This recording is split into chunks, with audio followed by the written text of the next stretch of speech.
बिस्मिल्लाहिर्रहमानिर्रहीम। Ninth class के लिए हमारे लेक्चर का टॉपिक है motion and it's related terms. इस सिलसिले का ये पहला लेक्चर है। हम अपने क्वेश्चन की तरफ चलते हैं। ये देखिए question number 1, define distance and displacement. Lahore board के 2016 वाले पेपर में क्वेश्चन आया। आंसर देखिए, distance covered by a body. इसको मैंने लाइन इसलिए लगाई है कि इसको हेडिंग समझा जाए।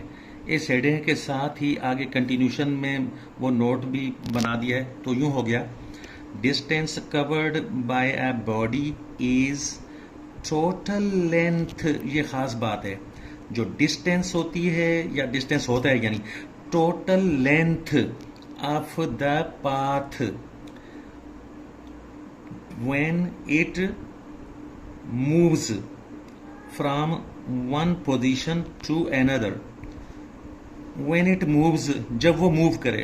कौन मूव करे? ये देखिए, बॉडी, ए बॉडी यानी कोई बॉडी जब एक पोजीशन से दूसरी की तरफ जब मूव करे, तो मूव करते हुए जितना टोटल लेंथ वो कवर करेगी पाथ की, रास्ते की, जितना रास्ता कवर करने में जितनी लेंथ वो कवर करेगी बॉडी, तो उस लेंथ को कहते हैं डिस्टेंस।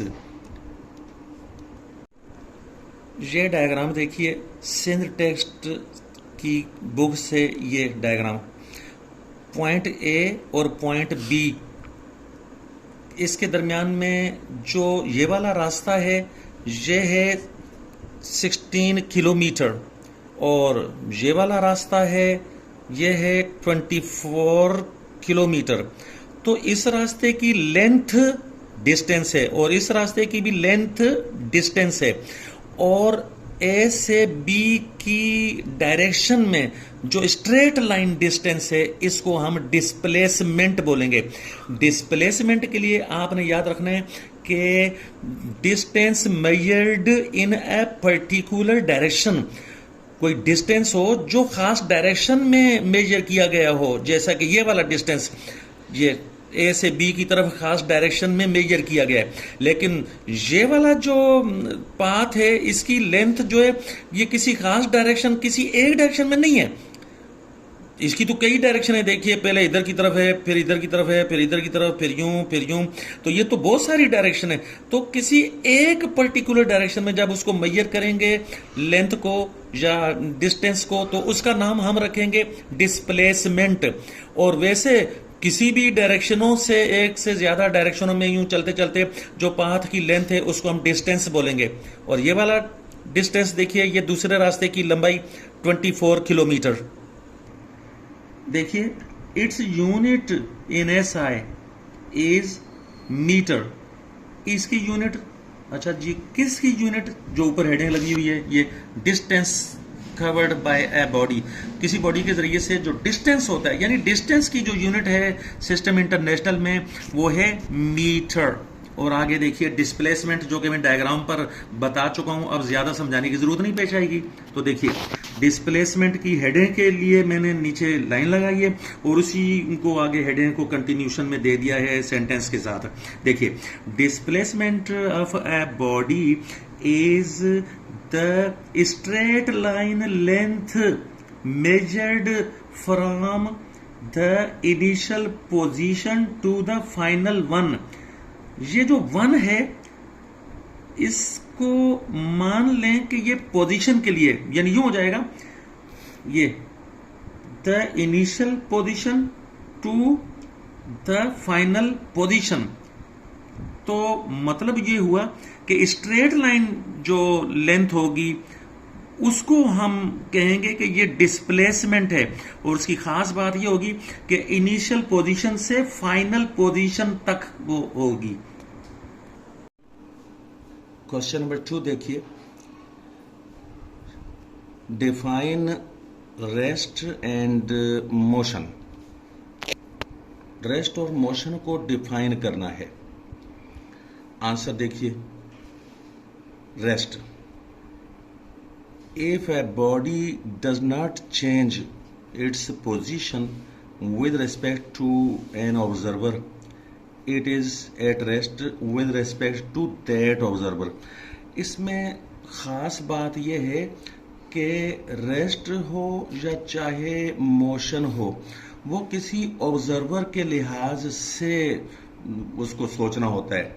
मिसाल के तौर पर ट्रेन में कोई लोग बैठे हुए हैं, एक शख्स के सामने दूसरा शख्स बैठा हुआ है, तो और उनका कोई रिश्तेदार बाहर खड़ा हुआ है स्टेशन पर इस बात के इंतज़ार में कि ये ट्रेन अब रवाना होने वाली है। तो जैसे ही ट्रेन रवाना होती है तो स्टेशन पर खड़े हुए शख्स के लिहाज से तो वो दोनों ही, वो जो शख्स हैं वो मूवमेंट उनकी हो जाएगी, यानी वो मोशन में आ जाएंगे, ट्रेन भी मोशन में। लेकिन वो जो एक दूसरे के सामने बैठे हुए हैं तो ट्रेन के अंदर वो एक दूसरे के लिहाज से मोशन में नहीं होंगे। तो इसको मजीद अपने टीचर से क्लियर करा लीजिएगा अगर कोई कंफ्यूजन हो तो। आगे चलते हैं। Motion. If a body changes its position with respect to an observer, अगर कोई बॉडी, कोई ऑब्जेक्ट, वही बात आ गई, ऑब्जर्वर के लिहाज से पोजीशन अपनी चेंज करता जा रहा है, तो हम कहेंगे कि ये मोशन में है उस ऑब्जर्वर के लिहाज से। मोशन भी ऑब्जर्वर के लिहाज से है और रेस्ट भी ऑब्जर्वर के लिहाज से है। तो ये it is in motion with respect to that observer. इस पर मजीद कोई बहुत ज्यादा सोचने की जरूरत नहीं है। ये देखिए question number 3, define inertia. Lahore board के 2015 और 2016 वाले ईयर में ये क्वेश्चन आया। तो इनर्शिया की डेफिनेशन देखिए। Inertia is the property of an object due to which it tends to continue, जिसकी वजह से, यानी किसी प्रॉपर्टी की वजह से कोई ऑब्जेक्ट जो है वो कंटिन्यू करता है, अपनी हालत को छोड़ना नहीं चाहता। इट्स स्टेट ऑफ रेस्ट और मोशन, अपनी रेस्ट वाली हालत को या मोशन वाली हालत को वो चेंज नहीं करना चाहता। अगर वो कोई बॉडी रेस्ट में है, आप उसको चलाना चाहो तो वो चाहती है कि मुझको ना चलाया जाए, वो आपके खिलाफ रुकावट डालती है। अगर कोई मोशन में है बॉडी, आप उसको रोकना चाहते हैं तो वो नहीं रुकना चाहती, तो आपके इस अमल के खिलाफ कि आप उसको रोकना चाहते हैं, वो रुकावट डालती है। जितनी ज्यादा भारी बॉडी होगी, ज्यादा मास वाली बॉडी होगी, आप उसको रेस्ट से यानी हटाना उसके लिए मुश्किल हो जाएगा, आपके लिए बहुत मुश्किल हो जाएगा कि आप उसको रेस्ट से हटा सकें। और जितनी ज्यादा भारी या जितनी ज्यादा मास वाली बॉडी चल रही है तो आपके लिए बहुत मुश्किल हो जाएगा या नामुमकिन हो जाएगा कि आप उसकी मोशन को स्टॉप कर सकें। तो बॉडीज के अंदर खुद सलाहियत होती है कि वो अपने रेस्ट या मोशन वाली हालत को कंटिन्यू करने वाली जो उनकी सलाहियत है, उस सलाहियत का नाम है इनर्शिया। नेक्स्ट देखिए question number 4, define uniform speed. Lahore board के 2016 वाले पेपर में ये आया था। तो आंसर देखिए, ये यूनिफॉर्म स्पीड की ये हेडिंग लगी हुई है और आगे if an object covers equal distances in equal intervals of time it is said to have uniform speed. कोई ऑब्जेक्ट अगर इक्वल डिस्टेंसेस कवर करता हो इक्वल इंटरवल्स ऑफ टाइम में, तो उसकी स्पीड को कहा जाता है कि वो यूनिफॉर्म स्पीड है, यानी उसके लिए कहा जाता है कि उसकी यूनिफॉर्म स्पीड है। वो कैसे है, वो यहां देखिए कागज। ये मिसाल के तौर पर 5 सेकंड्स का टाइम है, फिर 5 सेकंड्स का टाइम है और फिर 5 सेकंड्स का टाइम है और इसी तरह आगे भी 5 सेकंड्स 5 सेकंड्स। पहले 5 सेकंड में जब कोई डिस्टेंस कवर किया, मिसाल के तौर पर 50 मीटर का डिस्टेंस कवर किया, तो अगले 5 सेकंड में भी वो 50 मीटर ही का डिस्टेंस अगर कवर करती है कोई बॉडी, और इसी तरीके से अगले 5 सेकंड में भी 50 मीटर ही का वो डिस्टेंस कवर करती है बॉडी। और इस तरह से आप देखें कि ये जो टाइम इंटरवल है ये इक्वल इंटरवल्स ऑफ टाइम है। 5 second 5 second 5 second 5 second 5 second and so on, equal intervals of time. और जो डिस्टेंसेस हैं वो भी 50 मीटर 50 मीटर 50 मीटर 50 मीटर। तो अब बात यूं हो गई कि इक्वल इंटरवल्स ऑफ टाइम में इक्वल डिस्टेंसेस अगर कोई बॉडी कवर कर दी जाए तो उसकी स्पीड जो है वो यूनिफॉर्म स्पीड होगी। और आगे ये भी देख लें, मिसाल के तौर पर 5 सेकंड का अगर वक्फा ना लें, अगर आप आधे सेकंड का वक्फा ले लें, मिसाल के तौर पर 0.5 सेकंड यानी आधा सेकंड, फिर आधा सेकंड, फिर आधा सेकंड और फिर आधा सेकंड, इसी तरीके से। और इसमें फर्ज करें कि कोई बॉडी जो है वो 10 मीटर का फासला कवर करती जा रही है, हर आधे आधे सेकंड में 10-10 मीटर का फासला कवर करती जा रही है। तो ऐसी सूरत में भी ये बॉडी की जो स्पीड है वो यूनिफॉर्म स्पीड है। इससे कोई फर्क नहीं पड़ता कि आपने बड़ा वक्फा लिया है टाइम का, जैसे कि मैंने यहां पर बड़ा वक्फा लिया ये 5 सेकंड 5 सेकंड 5 सेकंड, या बहुत ही छोटा सा वक्फा लिया है आधा सेकंड आधा सेकंड आधा सेकंड, और आधे सेकंड से कम लें तो तब भी ऐसा ही होना चाहिए। तो ऐसी स्पीड को कहते हैं यूनिफॉर्म स्पीड। नेक्स्ट हमारे पास क्वेश्चन है, question number 5, define the law of inertia. Lahore board के 2014 वाले पर्चे में आया था। तो लॉ ऑफ इनर्शिया को देखिए, the law of inertia is another name for Newton's first law of motion.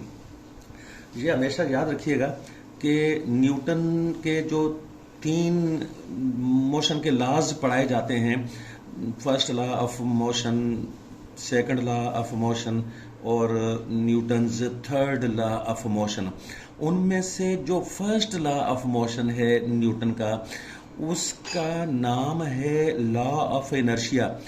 तो एक ही चीज है, एक ही चीज के 2 नाम हैं।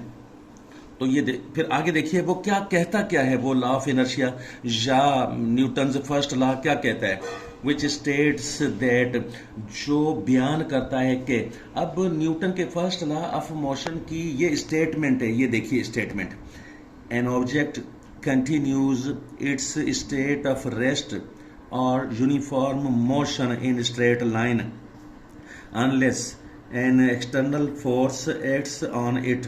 बहुत आसान बात है कि कोई ऑब्जेक्ट कंटिन्यू करता है अपनी हालत रेस्ट वाली या यूनिफॉर्म मोशन वाली हालत को स्ट्रेट लाइन में, यानी वो अपनी हालत को कंटिन्यू करता है, unless an external force acts on it. हाँ, ये अनलेस का जो लफ्ज है इसके अंदर नॉट छुपा हुआ है, जब तक के ना हो जाए ये बात। देखिए, कोई एक्सटर्नल फोर्स एक्ट करे, उस चलती हुई बॉडी के ऊपर रोकने की कोशिश करे और वो यानी फिर उसको रोक लेगी, तो जब तक ये ना हो जाए तो वो बॉडी जो है वो मोशन की हालत उसकी जारी रहती है। नेक्स्ट हमारे पास है question number 6, define velocity and right it's formula.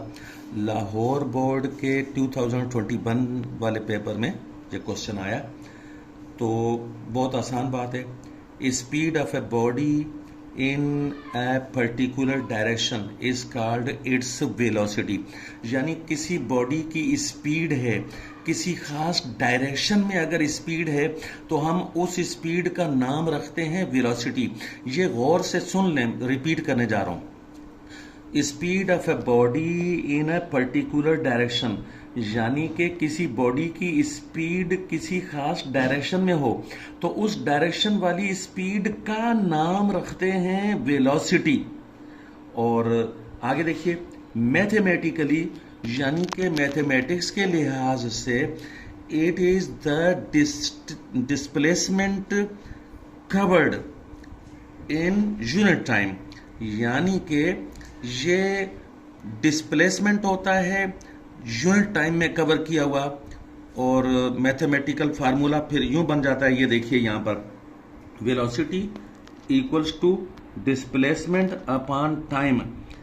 और आगे सिंबल्स में फार्मूला, ये वेलोसिटी v के ऊपर ये निशान वेक्टर का निशान है, जिसका मतलब है कि वेलोसिटी जो है वो कोई ऐसी चीज है जिसकी कोई डायरेक्शन होती है। जैसा कि यहां पर बताया ऊपर कि कोई पर्टिकुलर डायरेक्शन में कोई स्पीड होगी तो उसी स्पीड को वेलोसिटी कहा जाता है। इसीलिए यहां पर ये निशान लगा हुआ है, ये वेक्टर वाला निशान है कि वेलोसिटी जो है कोई वो डायरेक्शन वाली कोई चीज होती है। और आगे इसके लिए मैथमेटिकल फार्मूला आगे ये,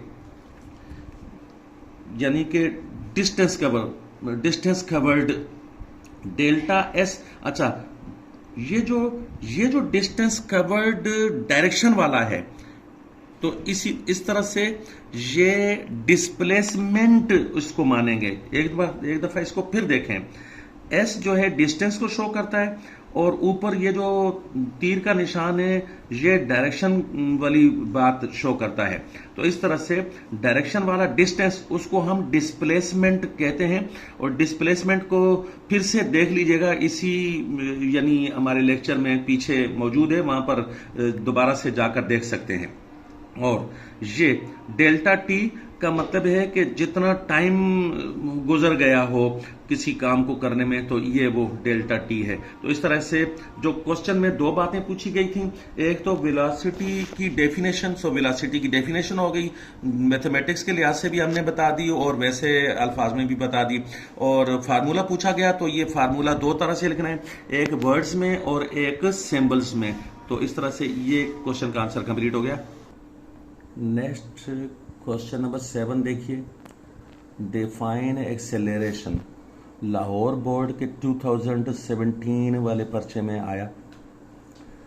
ये टॉपिक जो है एक्सेलरेशन वाला, इसको खास यानी ध्यान से और बहुत ज़्यादा ज़रूरत है समझने की।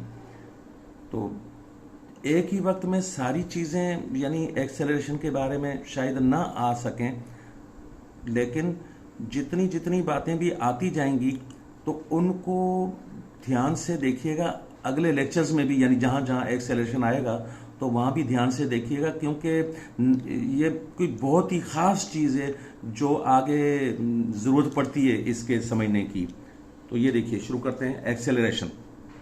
एक्सेलरेशन, इसके नीचे मैंने लाइन लगाई है जिसका मतलब ये है कि ये हेडिंग है, उन्वान है, और उस उन्वान के साथ आगे जुमले को जोड़ भी दिया है। तो आपकी मर्जी होती है कि आप उन्वान को अलग से करके और सेंटेंस को अलग से शुरू करें या उन्वान के साथ ही सेंटेंस को शुरू कर दें। तो मैंने उन्वान यानी हेडिंग के साथ ही सेंटेंस शुरू किया है। तो इस सेंटेंस को देखिए, acceleration is a physical quantity that is produced in a body when it undergoes a change in its velocity। तो ये t के लिए ये लाइन रह गई थी, वो मैंने लगा दी है। देखिए, खास बात ये है कि जब कभी भी किसी बॉडी में चेंज इन वेलोसिटी होगा, चेंज इन इट्स वेलोसिटी यानी उसकी वेलोसिटी में तब्दीली आएगी तो एक्सेलरेशन होगा।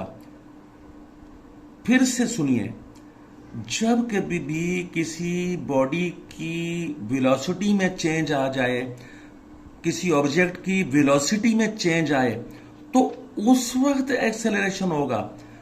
बगैर चेंज होने वेलोसिटी के एक्सेलरेशन हो ही नहीं सकता। इसको मैं फिर बोलना चाहता हूं, बगैर वेलोसिटी के चेंज हुए एक्सेलरेशन नहीं हो सकता। तो ये सेंटेंस देखिए पूरी बात। Acceleration is a physical quantity that is produced in a body when it undergoes a change in its velocity. जब वो गुजरता है इस हालत से, कौन सी हालत से गुजरता है कि उसकी वेलोसिटी में चेंज आती जा रही है, इस हालत से गुजर रहा हो, तो उस वक्त कहा जाता है कि एक्सेलरेशन उसके अंदर मौजूद है। आगे चलते हैं। मैथमेटिक्स के लिहाज से जो फार्मूला बनेगा वो ये देखिए। मैथमेटिक्स के लिहाज से definition, acceleration is change in velocity per unit time, यानी कि वेलोसिटी में तब्दीली एक यूनिट टाइम में। जब कभी भी किसी चीज को यूनिट किया जाता है तो उसको अपान की लाइन के नीचे लिखा जाता है। तो ये टाइम इंटरवल जो है इसको अपान की लाइन के नीचे इसलिए लिखा है कि यूनिट टाइम है, ये देखिएगा यूनिट टाइम। तो ये बात भी याद रखने लायक है कि जब कभी कोई चीज यूनिट होती है, मैं आगे भी लेक्चर्स में बयान करता रहूंगा कि जब कोई चीज यूनिट होती है तो उसको अपान की लाइन के नीचे लिखते हैं, और जो चीज यूनिट नहीं है वो शुरू में ये देखिएगा, ये change in velocity. Change in velocity उसको अपान की लाइन के ऊपर रखा, और फिर के आगे फिर वो यूनिट टाइम जो है वो अपान की लाइन के नीचे टाइम को रख दिया। तो इस तरह से एक्सेलरेशन का ये पूरा यानी फार्मूला या इक्वेशन उसकी बन गई। और इसमें एक चीज ये देखिए, एक्सेलरेशन की क्योंकि डायरेक्शन हुआ करती है, वेक्टर क्वांटिटी है, इसलिए एक्सेलरेशन के ऊपर हमने वो वेक्टर का निशान यानी तीर का निशान लगाया हुआ है। वेलोसिटी अभी लेक्चर में बता चुका हूं, इसी लेक्चर में, कि वेलोसिटी कोई ऐसी स्पीड होती है कि जो डायरेक्शन वाली स्पीड होती है। तो इसीलिए इस क्वांटिटी के ऊपर ये वेक्टर का निशान यानी तीर का निशान लगा हुआ है। तो change in velocity delta V vector वाला, तो इसका मतलब है change in velocity per unit time. तो इस तरह से ये काम खत्म ये हो गया इस क्वेश्चन के लिए।